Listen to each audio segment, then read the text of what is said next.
Hey,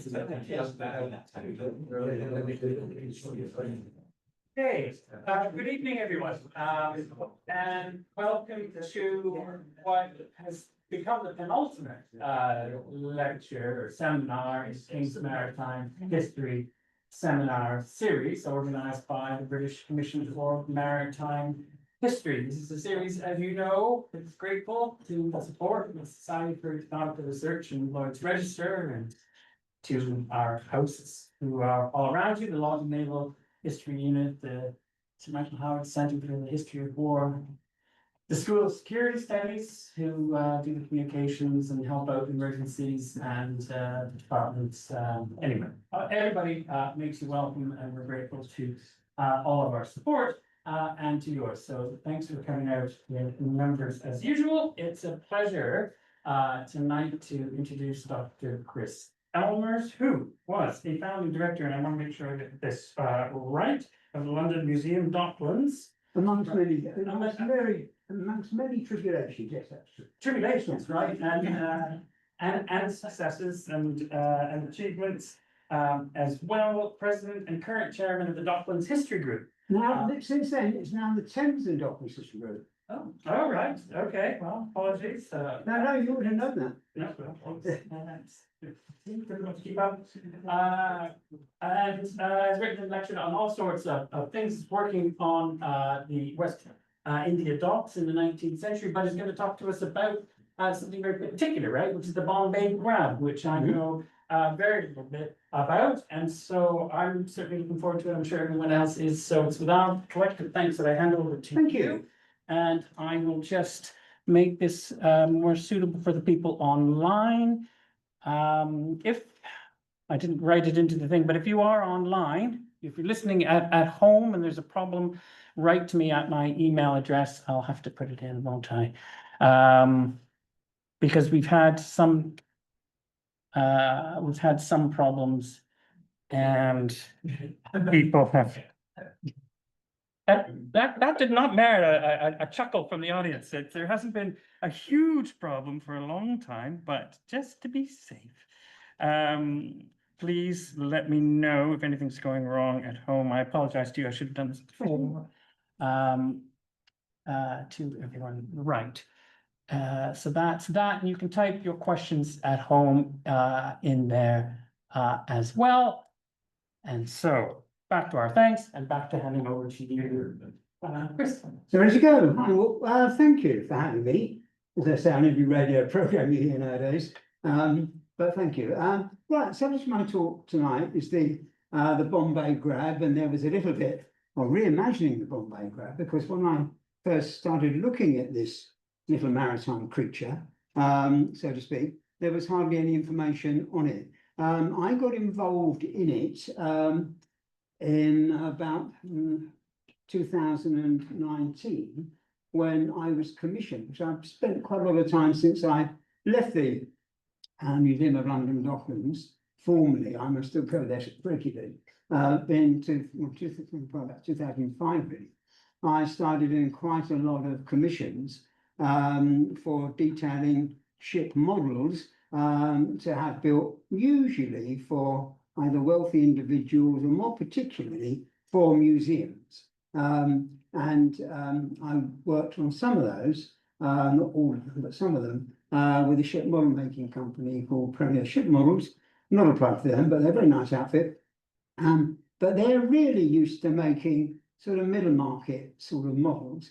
And when they needed any specialist model making, they tended to come to me, so that we could get good plans and things together. And having worked obviously at the Museum of London and the Museum of Docklands, and having commissioned various models, most of them maritime models, it was very clear to me that the place you had to start was with a sort of a curatorial understanding of what a vessel that you're looking at is. Can you find drawings? Can you get beyond the drawings? Can you have a good relationship with the model makers? And can you, between these people, create something of merit that a visitor to a museum or a researcher might find very beneficial, And mine will say, that's total rubbish, it's all wrong, you know, because I find in museums, models get as dissected as a chunk of text, because in essence, they're a chunk of 3D text, you know. So you have to get them spot right.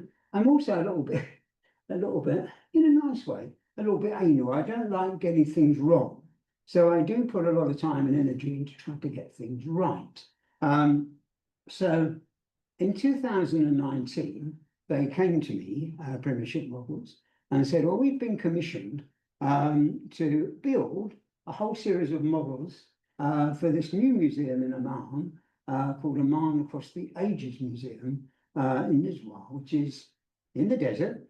It's about 60 miles, we see it at the end, it's about 60 miles away from Muscat. And the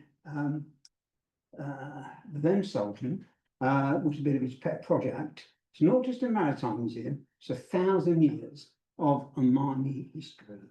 And I'm sure people may be aware that Oman, all the Gulf states, have got themselves very strongly into their own history, have often built brand new museums, and some of them built brand new maritime museums, looked after their collections. So this was in that vein, really. So they wanted, I think we commissioned 9 models. I worked on ships, one of which was the Bombay Grab. The other ones were European models that would have poked their nose into the waters off of Oman, and I worked closely with another maritime historian, not come archaeologist, come practical sailor, the wonderful Tom Vosmer rather, from Australia, on a couple of the Omani ships as well. But it was very crunched timetable. I mean, I think they didn't sign the contract until middle of 2019. They had to have the first lot of models ready to go and to be installed like a year later. I mean, it's incredible. And no one had planned anything, no one had done any work on them. We got there in the end, but for me, it was like the worst sort of museum nightmare when you were sometimes working 60, 70, 80 hours a week just to try to finish the instructions for the model maker. And then, of course, as they started building the models, as you'll see later on, every time they built a little bit, they sent you images of it with questions. So I had to monitor all of those. Very often they've got something wrong or not used a good material. So backwards and forwards, it went. Anyway, you'll see a bit of model making a little bit later on. Sorry, push the right button. Oops. Hang on. Nothing's sprung anywhere. Yeah, I don't know why it does that sometimes. Probably listening to me. Ah. Thank you.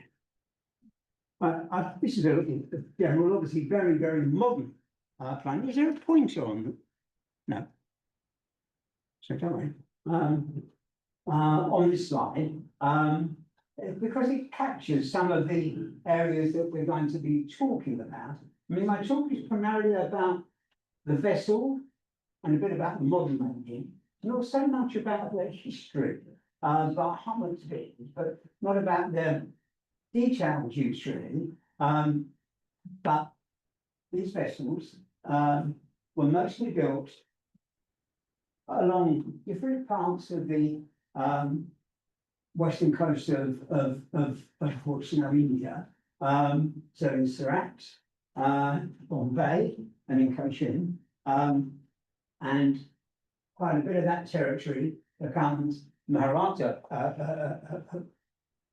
Empire. So they are a big consumer of these vessels and use them very, very effectively. And the other communities that own these in large numbers were the Omanis, and they had them quite early. They're early allies of the Marathas, and there's a lot of sort of bit of interesting struggle. And the Marathas, you probably know, early on had a very, very effective navy, and the the Grab or the Gurats, you might want to call them, were their largest sort of sailing vessels. They could be anything from 150, 200 tons up to 300 or 400 tons. These colossal things. Bigger, bigger than all sorts of other trading and sailing vessels, really, in the Arabian Sea.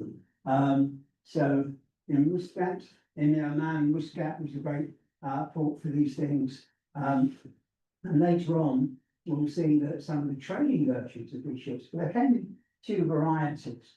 Primarily early on, they were warships. Later on, they also became trading ships. Bit of an overlap, very difficult to say when one happened and one didn't really. Let's try and go on to the next slide. Oops, I've gone back the wrong way. Right. Again, just a sea chart there, because that only captured obviously a part of the Indian coast. So the great centres for building these vessels, Surat, Bombay, Cochin, but all the way along that coast. And these vessels and their masts and their spars built of teak. Okay, because obviously great supply of teak in India, and obviously over in what is now Myanmar as well, are being exported. The Arabs built all their dhows from teak. Some were built in Arabia, generally from Surat down to Oman, but very often they commission their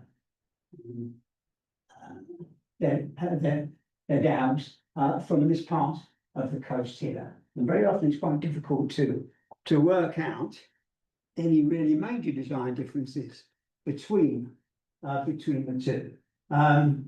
So it's a sort of, it's a blue water empire with quite a lot of exchange of shipbuilding technology. I'll talk about the builder of ships in a moment when we go on to have a look at one.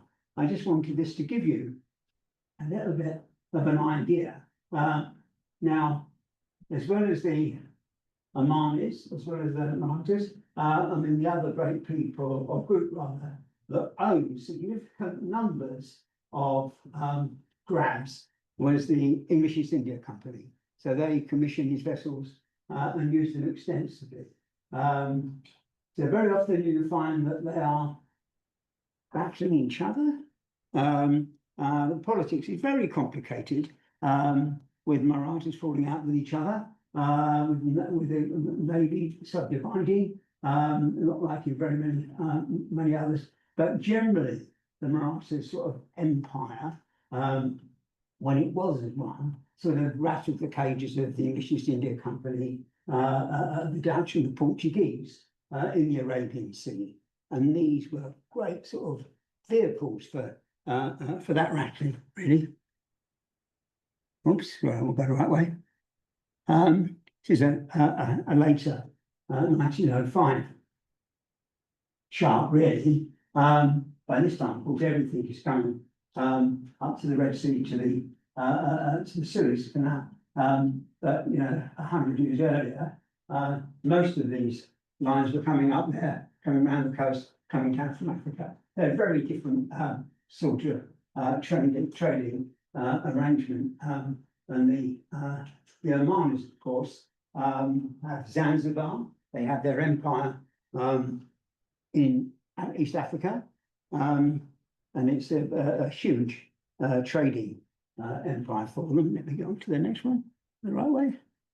Yeah, this is the Maratha Empire. It's supposedly at its peak, but it's very difficult to work out what its peak is. If you dive into that water, it's quite a hard old swim, really, I found. But this is it, max 1759. But it's a bitty empire, in as much as different people have different bits of control over it. But you can see it's got quite a seaboard empire and bits of an empire over on the Arabian Sea. On the other side, quite a few places in the Bay of Bengal. Later on, the trading versions of these grabs definitely took cargo to and from Calcutta, and they would feed them with British imports going into Bombay. And then it was a sort of coastal trade, a coastwise trade, all the way around southern India and up the other side. Right.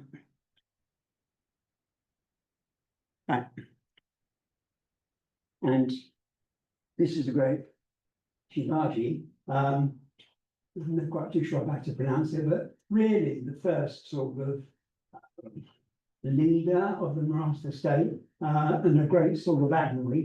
He wised up very early to the fact that, you know, the future of a big empire where he was based would be in its ships, would be in its defence, would be in not only trading but raiding. Always put down as being piratical, etc., etc., etc. Well, you know, sort of in a way he wasn't, but they're about a lot more than that. I mean, they're quite cultured, very cultured, group of people, and a very powerful sort of empire, and a beautiful little miniature,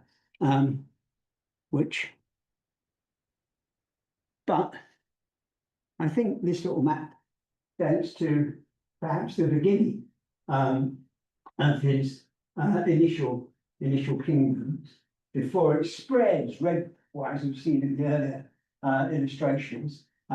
So they a bit of a coastal empire, but not totally so. So they've got forts in the camp in the Bay of the Sea, in the Bay of Bengal, and obviously also in the middle of India as well. So there's a lot going on for them. They don't always tie together very well. So when I had to persuade the Omani sort of client really, sort of through about, you know, 5 different sieves really, and it was the Sultan, that there were some better ship models than they had probably come up with. And I thought, well, Bombay Grab's quite important. And I knew it traded in that area, and I managed to find out that the Omanis used them to attack East India Company ships in the latter part of the 17th century. And then thought, no, they said, okay, well, let's go with that, but be sure you can get one built. But I said, I'm sure you can also that. Because, you know, it's a part of your function of how much time and mental energy you can put into finding something. And I come across this lovely thing for an earlier project.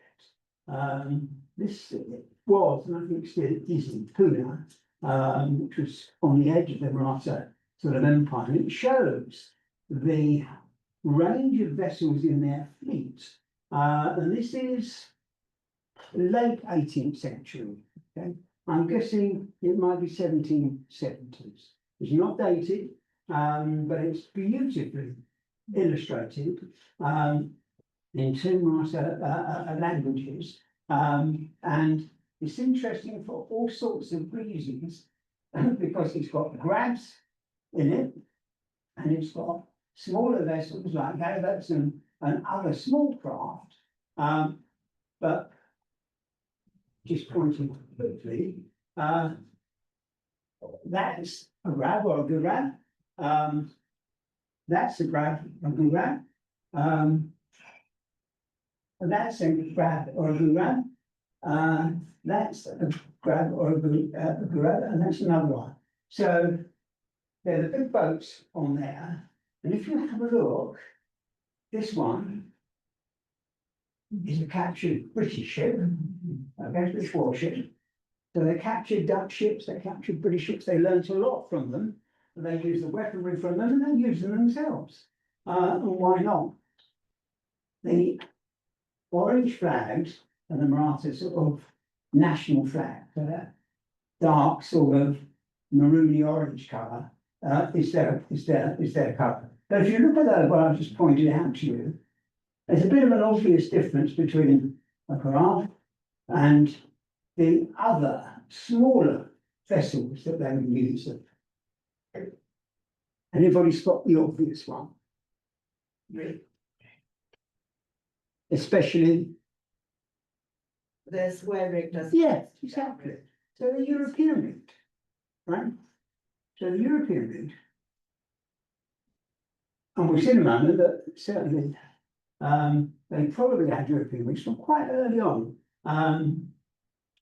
Looking at the chronology of these things, it looks like the East India Company probably had the first grabs built in Surat before the Marathas were using them. They may have lifted them from the East India Company, but very difficult to prove that. Would have been quite early if that had happened. In fact, very early indeed. But there are difference in scale, difference in rig. I'll go on to the next one. Now we're getting there. Now this is a reworking of one of those grabs, the Mirror Dolet, and this appears in an absolutely wonderful book on the Maratha Navy by A.P. Apt, which came out in 1972. And it's really brilliant. I mean, at the time, as Chris Ellmers was saying, it's, you know, a little bit antiquarian, but he's got a lot of information in it. But these, of course, were important sort of source. He's also been through all the surviving Maratha records. So he's got a lot of detail on the manning of these vessels. And a big vessel like this, for instance, these are about probably 120, 130 feet long. They would carry crews of about 40 sailors, okay? And they would have an extra 60 soldiers on board, okay, for the serious fighting bit, what they were all about. That's very interesting. Because this is a really rare early source, and there's quite a lot of them. I was 5 in that manuscript that we've seen. I've just gone to the other ones. I've got the names for these, but you probably don't need to know all the names of them, but I have got them. And so he's the leading expert on this, and he's, I say, found all the archive. Sadly, in the archive, there's nothing like you might find in the Navy Border Admiralty record here. There's no ship drawings. There's a lot of information on ship supplies, repairing the ships, housing the ships in the rainy season, which was a real challenge. And I don't think these things ever went to sea sensibly in the rainy season. They hold them up in little sort of little cut blocks. And they must have taken obviously all the sails off and stored them, but everything else was covered in leaves from palms or coconut trees. Thousands and thousands and thousands of them. They spent an enormous amount of money on covering the decks. I mean, these are deep decks, so they're going to be reasonably robust. Even so, they're taking no chance on them. I'm going to go into the. This is also from that. I mean, it makes the Gura and a cow, which is the biggest type of Gura. These are 2-masted vessels, so they're ketch-rigged 2-masted vessels. The one in the back there is a ship-rigged 3-masted vessel. Okay, normally also called a Gura or a Grab. A Gura, or Ghurab, less than Maratha word. The Ghurab is an Arab word, so it comes from the Arabic. It seemed to mean one of two things. It seemed to be either a raven, okay, maybe because they're big, I don't know. You don't know this, do you? Or maybe then it's called coming from something else entirely. But I think that's the most sort of sensible sort of feeling for it, really. So let's move on. I've got a couple of contemporary descriptions, but you'll see the significant thing on all of these is there's provision, obviously, for broadsides of cannons, and they could have 5, 6, 7 side, and then you've got bow chasers, not usually two, and 2 stern chasers. So these were very able to do damage to anybody. And the other thing, partly affecting who's partly in the main, they had these long prows. So if they engaged with enemy ships, the soldiers in the crew, or perhaps sometimes the sailors, could go on that deck with grapnels, and they could engage the rigging of enemy ships. And then they could clamber aboard and capture the ships. Didn't always work to their advantage, and sometimes grabs do that work, got themselves got sunk or whatever, you know. But that's what they were intended to do.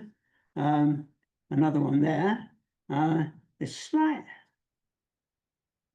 differences in them really, but those all have much the same sort of form. Okay. And the best, looking for my best description of one really.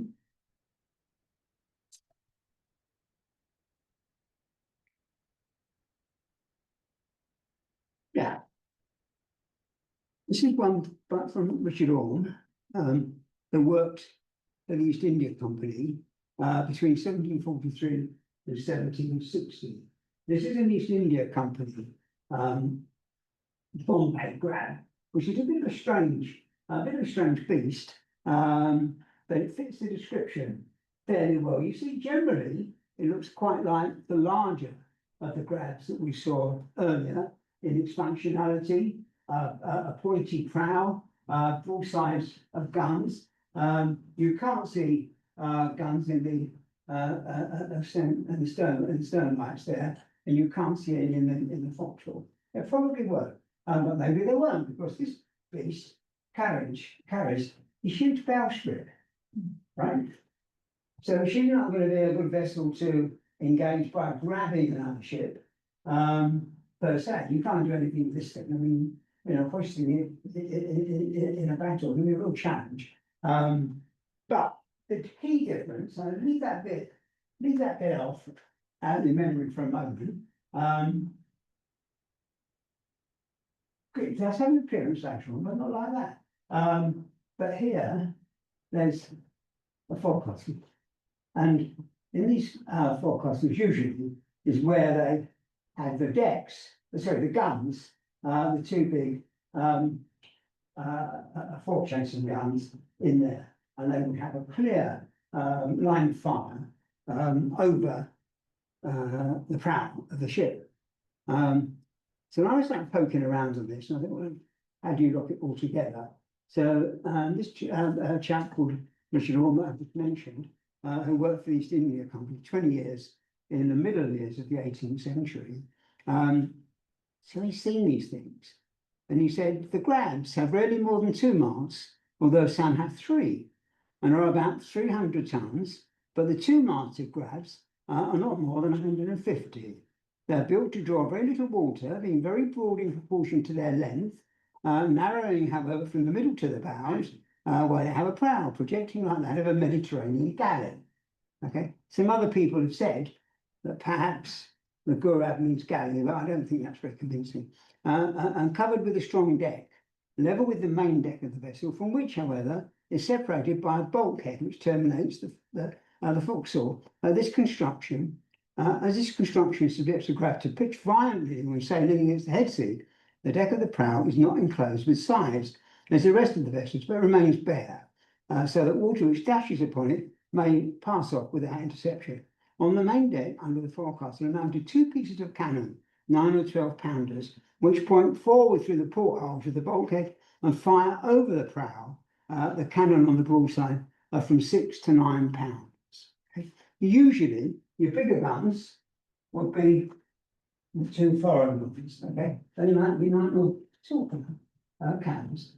And Marathas had ability to cast cannons, but they often captured them. They were made up in Surat, and also the Portuguese, who were their sometimes allies, also sold cannons to them. So I don't think getting hold of guns and similar hardware was that much of a problem for them. And of course, your 60 sailors and or 60 soldiers and 40 sailors on board. The average one will be armed to the teeth with guns and tulwars and whatever else, you know. So they'll be all over you like a rash of a vessel, you know.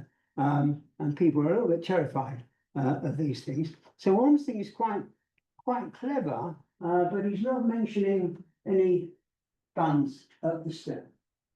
But you know, it's still the best description that we have for the period, I think, and that was a great sort of insight into my stuff, really. And Anne Bully did a great work on the coastal vessels of India. Did a bit of work on that, but she's not always correct. But nonetheless, it's quite sort of interesting in as much as that she knew they were there, she knew that they were used, but I suppose much of her focus was on the use of them a bit later on as trading vessels. Let's go on. Now, they could get quite big, and these are the really the last engagement, I think, of the Maratha grabs. These are the biggest ones they have. So these will be the ones they would call pals. And there are two different sorts there. They look very similar in size, although you can see one is a Kettridge vessel here, this one in the foreground, and this one over here is a three-masted ship vessel. This is a smaller team Gallagher, which is also it's one of the most common little vessels in their armory and their fleet, really. And this is a sort of a big battle against the East India Company ship. Not long after this, this is in the Maritime Museum collection, 1812, by Tom Special. Not long after this, the Maratha sort of naval empire was no more. After 1818, it had lost any supremacy that it had. And really, I think from then, the armed grabs must have fallen into disuse, you know. But trading versions thereof lingered on for a bit longer, and I'll get on to look at those towards the end, really, of the talk. And here is a little trading version of a grab without the forecastle race cabin that they've got no armament on it at all. And you can see over there, it's still got a pointy end, a pointy prow. It's got a bowsprit on there for sails and rigging and things. So this is a classic little trading vessel, but its origins are obviously with the fighting grab. And it's sort of an echo, really, of that rather strange little hybrid East India Company one of about 1780 that we looked at as well against square rigs. And these ships did all sorts of things on the coast of India. They often picked up cargoes from Bombay, from British ships, and took them around the coast of India, took them all the way around to Calcutta, to the Bay of Bengal, and vessels of this size were also much used for taking pilgrims across the Arabian Sea to the coast of Arabia to go to places like Mecca, and that was a huge trade, an absolutely huge trade. So they had a variety of things that they were involved in. So moving on to say, well, yeah, that's fine, they're illustrations, but how can I come up with some proto lines for a vessel that I can draw up and give to a model maker rather than just a picture of an engraving? When we think, well, I make a mess of that in a model form, was too much guesswork, you know. And in fact, there are a couple of Indian guys who started making little models from guesswork. And simply look at them, you think, well, they can't work, you know. There's no functionality. And the first thing, I worked with model makers on recreations of this model. This is a huge armed bagger, from Muscat in Oman. And this is a model which is in the French Maritime Museum in Paris. And there were considered drawings for this model. The model is beautiful, it's a big size thing. And the wonderfully great Admiral Paris, named, who produced this huge volume of ship drawings in the 1980, actually drew up a drawing of one of the big armed dhows in Muscat. Now that's from secondary source, but I later on got my hands on one of the 1870 sets, 3 volume sets. Don't buy them because you can't lift them, you can't put them on a bookshelf. But they're wonderful. And this is a drawing. It's so technically accurate. So having worked on this for a couple of previous armed down models, I thought this is going to be, you know, I can work with this, because elsewhere in Oman study, he says that roughly the length of the vessel, if you take this section, it comes down to about roughly half the length of the keel. And it sort of does. You see what it means. So I thought this is a good way of moving towards doing some drawings, including all the bits that the other people have noticed and written about, or has appeared on other illustrations and engravings. So that led me to work, and it seems easy, but it was very, very, very, very challenging to draw up some plans, okay, so that the model makers could use them to build a model of a grab. Now, because it was for Oman, they wanted an Omani grab. I've got quite a bit of a history of Omani grabs, fighting this Indian company in the 1680s. So to make it a little bit more Omani, I drew a crescent on the far end of the foxhole, which could have been quite like. So these were the instructions that were given drawings given to the model maker, with a 23-page booklet on how to do it, how to achieve it. Okay, and as soon as they started, I started getting hundreds of emails. So how to reconstruct a rigging plan. So doing the whole of the bit of, and anybody here, are any ship modelers here? Anybody who's ever done anything? Oh, that's good. Don't. But you know, giving them the whole model and the drawings for that, not too challenging. But then, of course, you've got to get the rigging. You've got to get all your masts and spars in the correct proportion. So everything on here had loads of instructions about how to do it.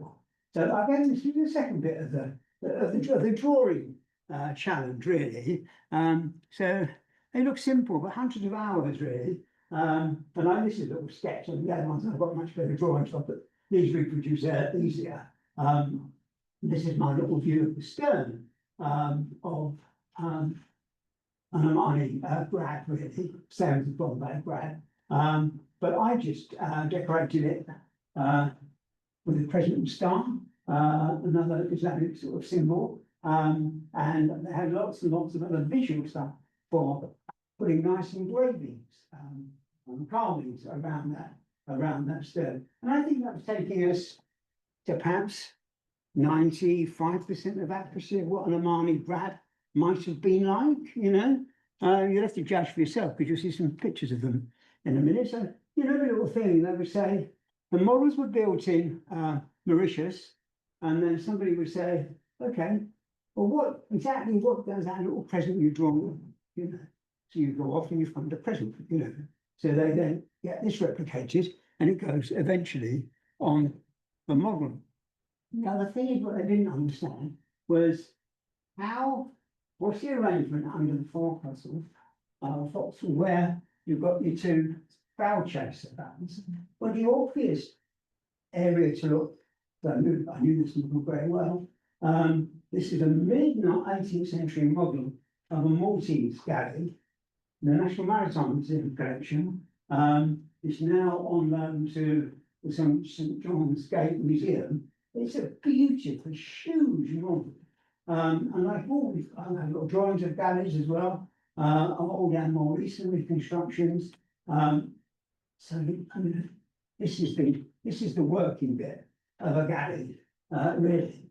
So I adapted that because you could see by looking at the those early Maratha like little colour drawings that they must have had something like this to have made those guns work. Okay, so we then adapted this and we put these onto that model. The guns I issued them with pretty simple, straightforward derivative drawings of European 6 and 9 pound guns, really. So the broadside and the stern chasers, and give them also the structure. They'll have them before for all sorts of things. You all start again with a model maker because there'll be another model maker that won't have seen what they have got in a drawer somewhere. So everything is always recreating the wheel every time you start. So, but you have to get down to this level of nitty gritty.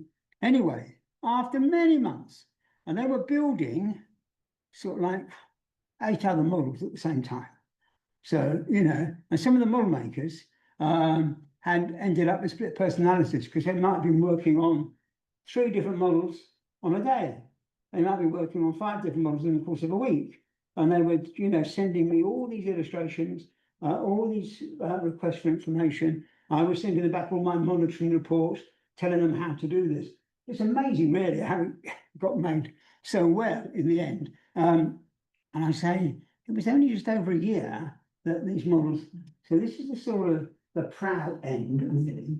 I mean, these are the devastating, the grapnel anchors. They were used for mooring the vessel, or maybe pulling around. They weren't used for throwing. They used smaller grapnels, like a fisherman's grapnel, for chucking up into the rigging of enemy ships. But you get the feel of how these things worked.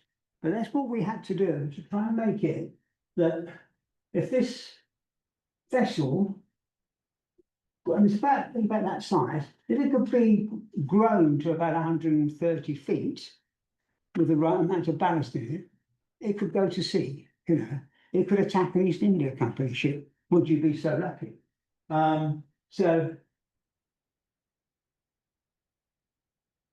and the sort of stern view. I mean, this is obviously work in progress, but they've done got all the cannons cast and done, and it's very pretty. So the Omanis, the Marathas, the East India Company would have been proud to have had a vessel like this. And that's they had one of these also CNN machines. This doesn't do justice to the transom at all, but it's beautifully made with miniature sort of engraving things on it. You see the stone guns on that, and you see a sort of quite exquisite little warship, really. And there it is with its rigging up. I had to give pages of instructions separately on the sail making, all the rope work, but they did a good job. I mean, you know, and the customers, the clients, are very pleased with all of the models that they did, and that shows that prow sort of bedecked with all of its correct fittings, over and above the one that you saw earlier. And then, of course, these things, I was monitoring these every day, a nightmare. So this was it before it gets packed up in Mauritius to go to Oman, and then to travel across the desert and be installed in the new museum in Oman. I forget where I'm going on this one. And there we are, the new museum in Oman, Oman Through the Ages. This opened in 2023, but its opening date kept getting pushed back. So we had very, very tight date for supplying all this stuff. And at the end, the model sat around in a warehouse because the museum wasn't completed. A story of museum life everywhere.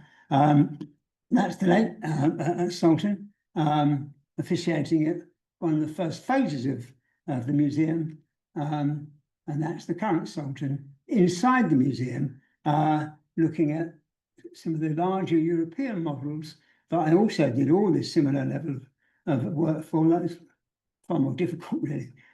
So they were juggling all of this as they went along, really. I'm going to end my talk, really, which has been a bit sort of, I hope not too ramshackle, but it's gone a little bit around the oceans, with the empire coming home in a way.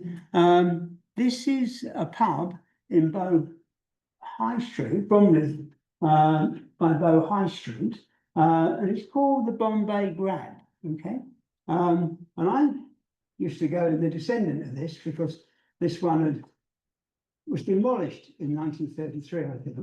And I always sort of pondered, as you do when you're in your 20s, what do you call the Bombay Grab? You know, there was no sign on it of a ship at all. But it had been a pub from about 1805, and it belonged to Holson's Brewery, the local brewery, and they did export beers. A bit earlier than IPAs, but I mean, the story is that they shipped all this stuff over to Bombay, and then the beer was distributed to coastal ports by Bombay Grabs. Okay, hence the name, the Bombay Grab. It's a pretty unique pub name. I mean, probably won't get many Bombay Grab pubs anyway on the western coast of India, but you find it in London. It's really strange. I'd love to have that sign, but anyway. Again, shows you, there's the empire coming home, really, and it's so many strangenesses that you can get into the census returns.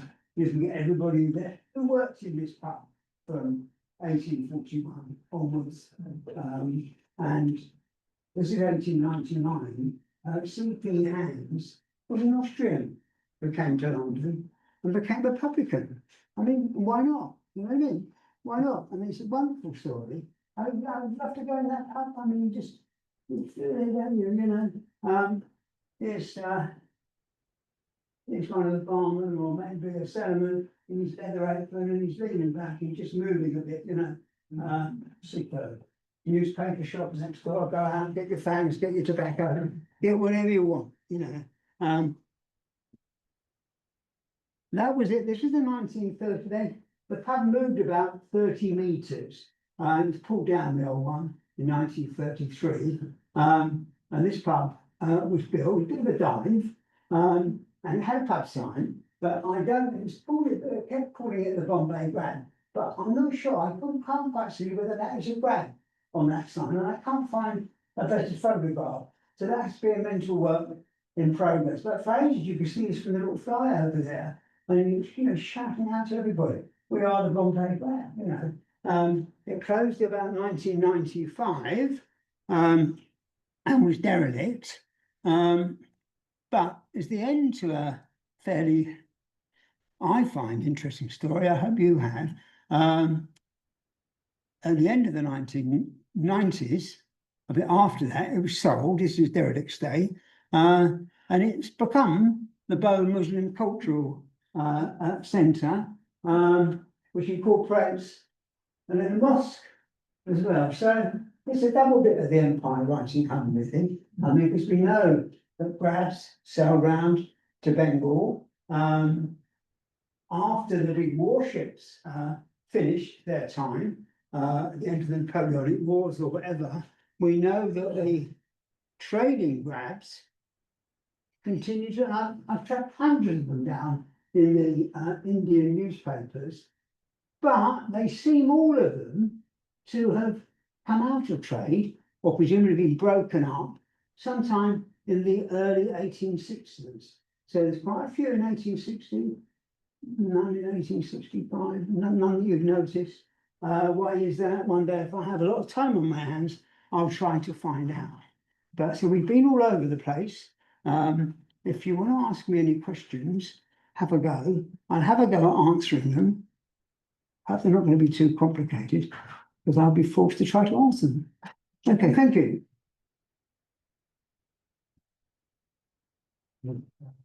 Excellent, thank you very much. It's been really satisfying to see your work transformed into something material like that, and it's such a wonderful, wonderful piece. Okay, any questions from the floor or comments? Yes. Yeah. Yeah, no, I'm wondering, if these vessels ever just been used by oar power, do they use oars as well? Sorry. Oars, see, No, I've never seen them. The smaller vessels did have oars, but I'm sure they probably carried a couple of large sweeps on board, but I've never seen them illustrated with them in any way, shape or form. But I mean, they had smaller boats, which they used for getting crews and people, which you don't see in the drawings. smaller vessel, we might really call a dhow. Yeah, well, the dhow types. No, a dhow is a big dhow would be the same size as these vessels almost. But I don't think they had oars. They definitely didn't have oar ports. I suppose they might have carried a sweep or two on board just in case, you know. But they were relying on that press of their sail. They were often out also with their smaller lateen rig vessels as well. So I suppose in extremis, they could use those to give them a bit of a, you know, a wind tow to a place of safety or something, you know. But no, I don't think they did have oars.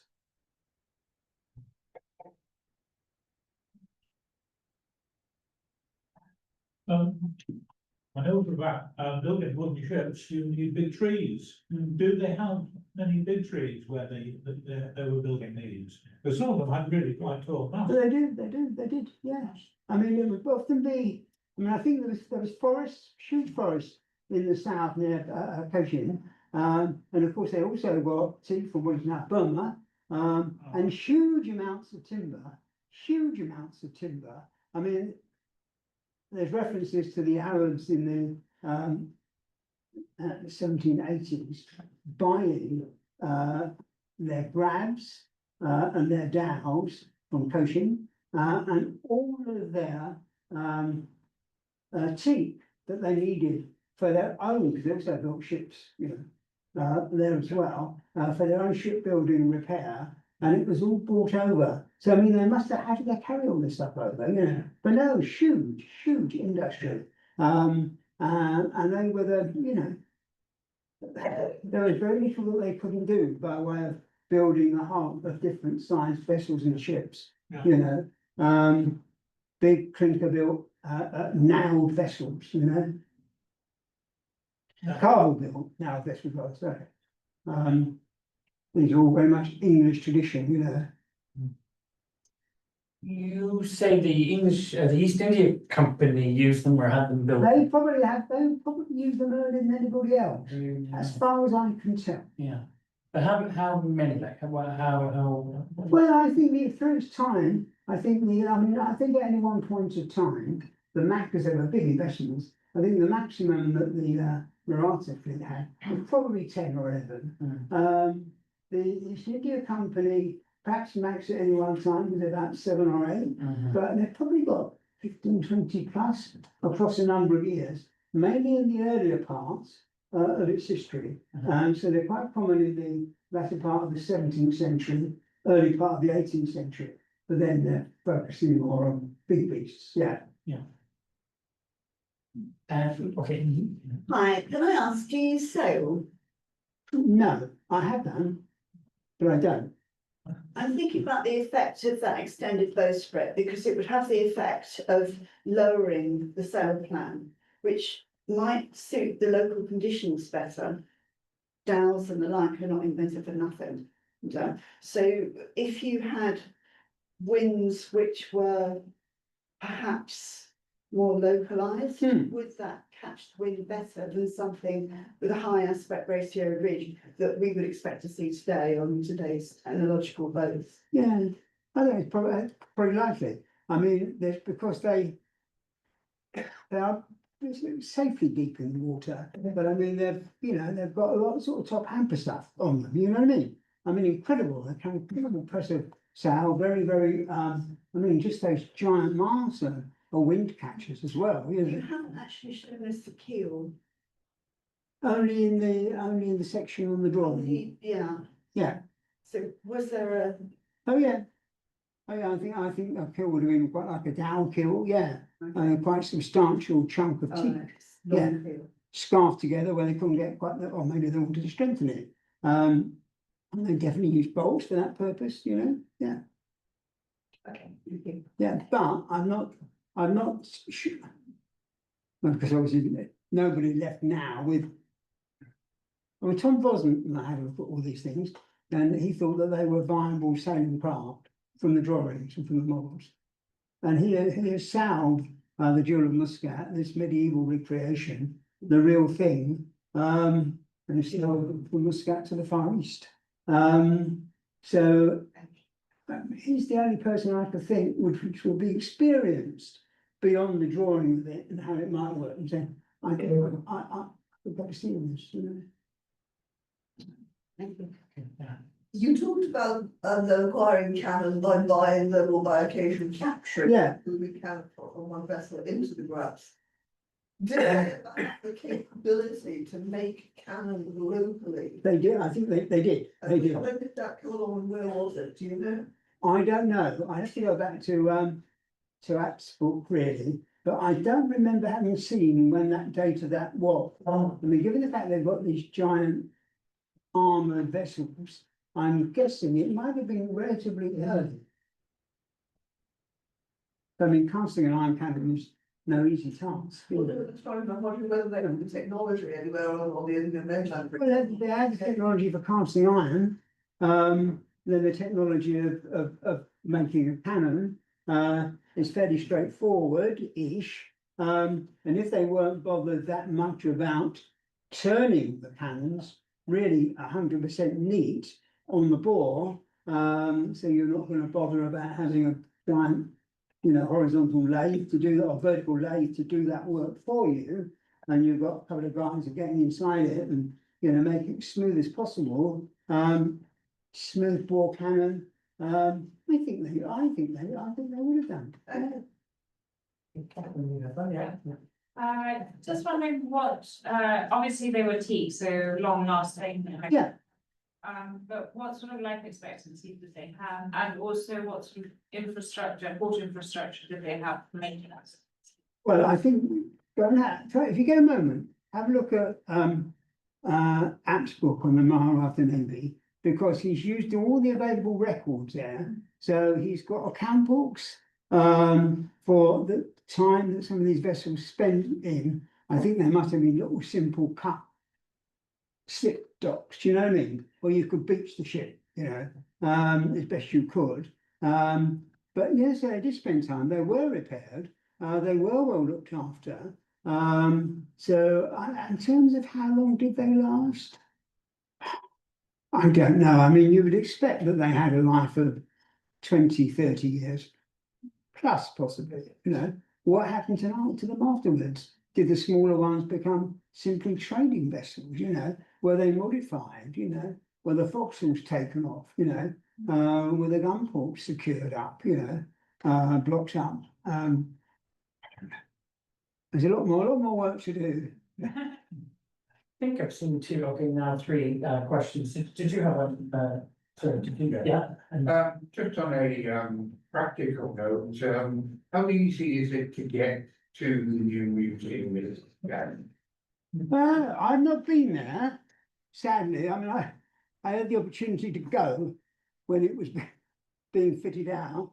I'm glad I didn't, because I would have gone when the models were still in store and the museum wasn't ready. So I've not been there. The answer is I don't know. I mean, my sister-in-law went to Oman last year, and I was trying to persuade her to get, she was in Muscat, I think. I was trying to persuade her to go on a tour, to go, but you know, it's like 50, 60 miles away. It's almost in the middle of a desert, you know. But it's not a vanity project. I mean, it's a beautiful museum. I mean, I've seen hundreds of photos of it. So I don't know how easy it will be to get to it when you're there, you know? I did work some years ago with the Chinese and in Dar es Salaam. Yeah, And certainly the modern day that are a very, very real issue for all border control bodies, the entire East African country. What's coming down from the Gulf and Pakistan, possibly Iran. Well, there's all kinds of questions. yeah. The obvious ones, not so. Yes, I mean, you know, Dhows were, I mean, you think the Dhow coast, you think, you know, Oman, you've got the Emirates, but I mean, some of the biggest and best Dhows were built right up in Kuwait, you know? And I've got umpteen books on Dhows, which are brilliantly interesting. But you look at photographs taken in the early 2000s, and some of these trading dhows have got cars as deck cargo on them, you know, and they're sailing down the east coast of Africa, or they're sailing up to Kuwait, and you think, well, what else could be on those things? Well, anybody's business, isn't it? You know. But yeah. Okay, that one here, yeah. Just Sorry. a matter of interest, 3 aircraft engineering colleagues of mine in New Zealand built a dhow about a 70-footer. I think Right. it's still sailing around there. They Lovely. built it around the Monty Python area, and it's strange that Michael Palin went on a dhow from Egypt across to the Indian coast. I can't tell you precisely which ports, but Yeah. Yeah, lovely. What did you build that dhow or was it built of teak? yes. Yeah. Yeah. Lovely. I can't tell you precisely what Yeah. it's made of, but Is it still afloat? I don't know. Don't know. It was, let's see, this was in the 70s, so that's Yeah. quite a while ago. Yeah, lovely. Sounds like there should be a Monty Python song to it, shouldn't there? There should be an ode to it. Big link. Yes. The models are absolutely beautiful works of art. Are they ever put on water? No, no. I mean, I think well they have built, and I built sailing models. But you can get. I mean, some people do build vessels like that to sail, or use them as pond yachts, you know. And some people even put radio controls on 19th century warship models, you know. There's hundreds of Thames sailing barge models that are radio controlled, big beasts, you know. But then out the water they look odd because they've got huge drop kills to make them bite in a pond, you know, as opposed to illegal work on the river. But no, they weren't made to go in the water. I was just wondering as well, are they ever tested when you're designing them and making sure that you've got an accurate model that would have sailed? Do they put them in? In a test tank? No, that hasn't happened for those. I mean, we did. Premiership model built the one, and I warned them against that. It's very difficult. They did build a test tank model, which was very difficult to do because these things have got such fine tolerances. Do you know what I mean? They're hundreds of millimeters over the body of it, you know, and then you've got to be able to make a fiberglass cast. You've got to be able to get all your ballasting right, you know. Then you go down to the University of Southampton. They put them in the test tank, you know, which is a lovely experience, but you wouldn't want to put one of those in. So no, they haven't been. And I'm guessing now it will be quite easy for somebody to run some digital scanner over it and say, would this work? You know, there's got to be an app or a program now. But that when we did that, there was nothing like that. You know, even that short number of years ago, 5-10 years ago, there are very, very few fast tracks into any of this. You know, now I'm sure somebody could get hold of it and say, oh, it's not going to sail. This is going to sink. You know, this is going to take Bombay. You know, ever. I nearly tempted Chris with a drink when he arrived earlier today, and I think it's now high time that he gets Thank you. one. But not until we thanked him for a really wonderful.